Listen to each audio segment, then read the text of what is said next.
This screen found A to Z, contemporaire, is parked in the shadow of the ruins looming overhead. It's seen better days. This must be the one he told us about, unless he was lying. The glass on the side windows is tinted and covered with dust. You can barely make out the shape of a seat and 2 steering levers. The door is locked. The handle looks shiny, like it's recently replaced. Use the pry bar to smash the window. Open it from the inside. I don't know how good it is, but this investigation has taken long enough. We can't afford it to take any longer.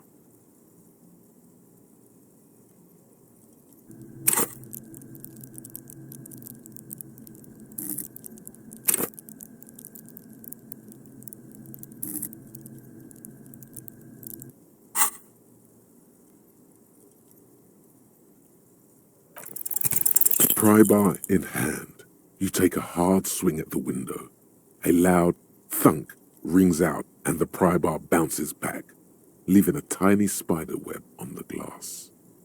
Goddamn maggot. Drag your ass to the gym and do some reps right now. No, it's not shatterproof. Give me that. He smashes it into the window. Droplets of glass fly everywhere, shattering over the lorry floor and pavement. You can just reach in now. It went better than I expected. Open it from the inside. The smell of cigarettes and perfume welcomes you. The cabin inside is plastered with old movie posters. Actresses smile from the walls. There's a radio transmitter in the front and a toolbox tucked under the driver's seat. Some tools lie scattered near the pedals. These are movie posters featuring starlets from long-forgotten films from the 20s, the teens, even the 90s of the last century. One of them particularly catches your eye, a centerfold of an ingenue attached right above the back seat. The actress is draped in a sheath dress, one of her shoulders bared. The faded remains of an autograph run across the poster. She's looking past the camera.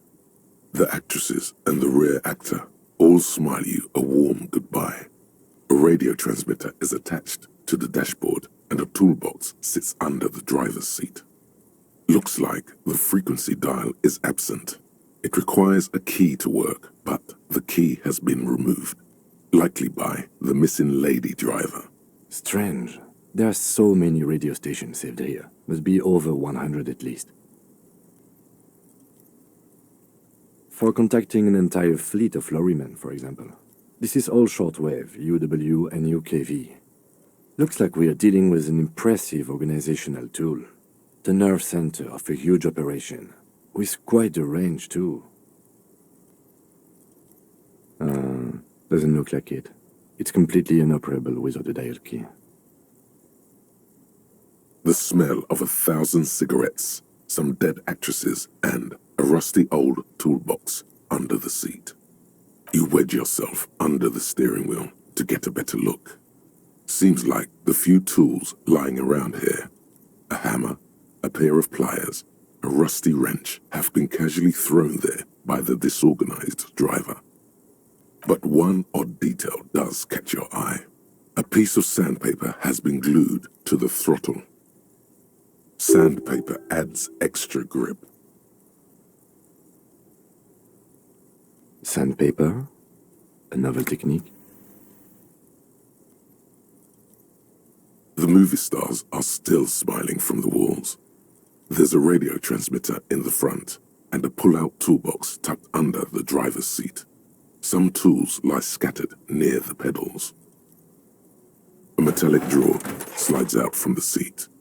It's empty, except for a folded newspaper. It's an issue of Périphérique from last Wednesday. A piece of paper falls out from its pages. It looks like an article ripped out from a radio enthusiast magazine. Complex mathematical equations explain the basics of something called the Ulan frequency system. These formulas look oddly painful. Maybe it's the hangover, but they give you a headache. The Ulan frequency system? I've never heard of that before. I know of FM, AM, UKV, but...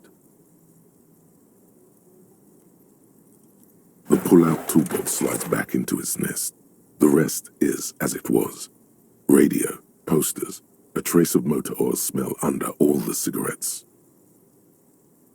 You close the rusty old lorry door. Great. I think we got everything. A word, detective? Before we return to Joyce?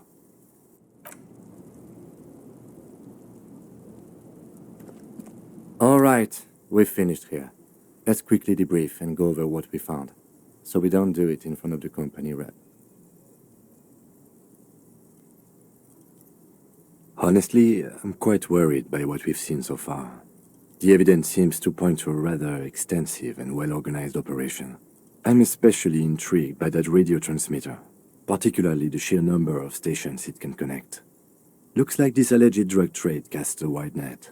I'm not sure what the Ulan frequencies are all about, but they may hold some significance. Perhaps it's a better way to connect between fleets while avoiding frequency bleed, or maybe it's used to tap into RCM network. Listening in on your calls between you and your station, a worrying prospect. As elegant as they are, I don't think they are relevant to the drug trade. Don't be fooled. Desire always plays a role.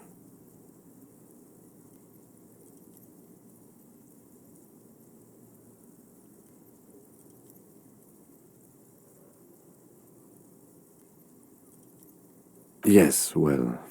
Unimportant. We didn't find anything conclusive linking them to the smuggling operation. But somehow, I doubt that Evrard Clare would be oblivious to something like this happening right under his nose. My suggestion is, we use it against the Union in any way we can, to our own ends. It's a slippery hill, but we just might be able to pin them down, indirectly, down the road. We should return to the murder case, see what Joyce tells us about the lynching. When we are done for the day, I call my station and suggest our narcotics department look into it. There are more than enough grounds to start an official investigation, sometime later when we are done here. We do not want to get caught in that. The fact that one hasn't started already gives me pause, an investigation I mean. Especially if the Madrid grouping is involved, and I can't imagine they aren't. It's certainly worrisome. All the same, I don't like the idea of internal affairs descending on the matter. That won't help anyone either. Debrief over, after you.